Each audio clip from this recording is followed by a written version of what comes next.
This executive committee, if you read the minutes, the idea at first was to have a rotating chairperson, a rotating chairman, but they eventually voted A.G. Daniels as the permanent chairman. The Seventh-day Adventist Encyclopedia says he assumed the presidency of the General Conference in 1901, but that is not really true.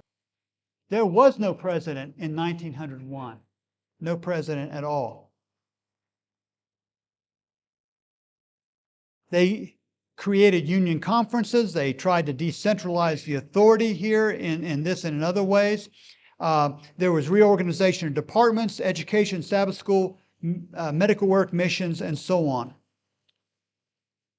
But the big thing, they got rid of the king. They got rid of the king.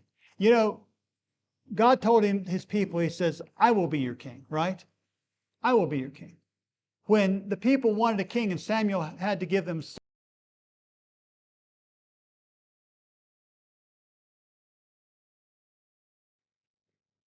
Now, what happened in 1903, 2 years later? What happened in 1903, 2 years later? They brought back a constitution.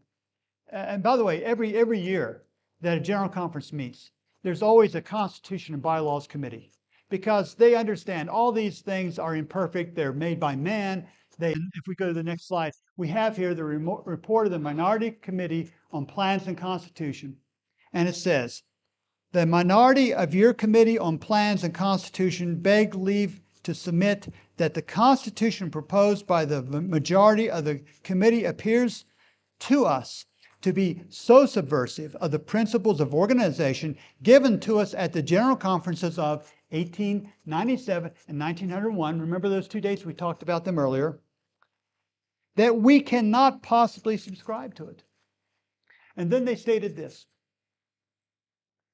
The proposed new Constitution reverses the reformatory steps that were taken and the principles which were given and adopted as the principles of reorganization in the General Conferences of 1897 and 1901 and embodied in the present Constitution, and this before that Constitution or the organization according to it has ever had adequate trial. They said, we've only had this 2 years. It hasn't been here long enough to just throw out the whole thing. We therefore recommend that the Constitution of 1901 be given a fair trial before it be annihilated. And who signed that minority report? E.J. Waggoner, Dr. David Paulson, and Dr. Percy T. McGann. Remember Dr. McGann?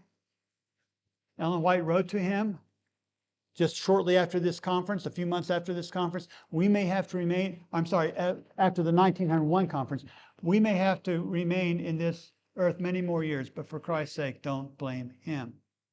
Yes, she said in 1901, she said the angels of God were there, but then she also later wrote, a thorough work had not been done. A thorough work had not been done. In other words, they didn't do enough to establish it so that it couldn't be undone. Now, it says I have 30 seconds. So tomorrow when I speak, we're going to pick up where we're leaving off today. We're going to look at what Waggoner, McGann, and others said about the 1903 General Conference Constitution, and we're going to go from there. And I think you're going to find it very, very, very enlightening. And then we're going to see what Ellen White's response to it was, which was even more enlightening. So where we can, let us know for prayer.